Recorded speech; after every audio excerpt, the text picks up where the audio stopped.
आज आपण बनवणार आहोत वांग्याची पातळ रस्सा भाजी। त्यासाठी आपण एका तव्यामध्ये कांदा खरपूस रंगावरती भाजून घेऊया आणि त्या कांद्यामध्ये आपण तेल टाकून तो काळा होईपर्यंत भाजून घेऊ। नंतर आपण शेंगदाणे भाजून घेऊ।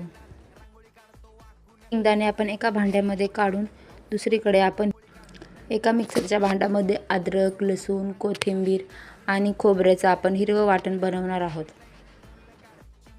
तर एक टोप मांडून त्यामध्ये आपण तेल टाकून घेणार आहोत व त्यामध्ये कढीपत्ता आणि वाटलेलं हिरवं वाटण टाकून आपण तेल सुटेपर्यंत परतून घेणार आहोत।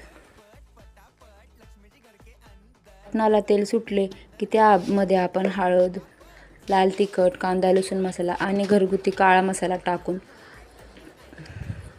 परतून घेणार आहोत व शेवटी मीठ टाकणार आहोत। तर चांगलं तेल सुटेपर्यंत आपण परतून घेणार आहोत।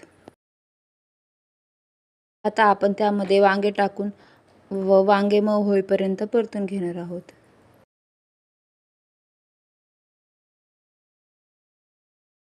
पण मिक्सरच्या भांड्यामध्ये भाजलेला कांदा आणि शेंगदाण्याचं आपण वाटण करून घेणार। वांग्याला चांगले तेल सुटेल इथपर्यंत वांगे परतून घेणार आहोत।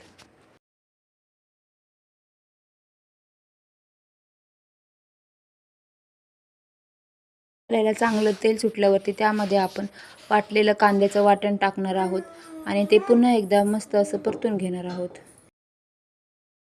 आपल्या कांद्याच्या वाटणाला तेल सुटल्यानंतर त्यामध्ये आपण गरम पाणी टाकून उकळी घेणार आहोत।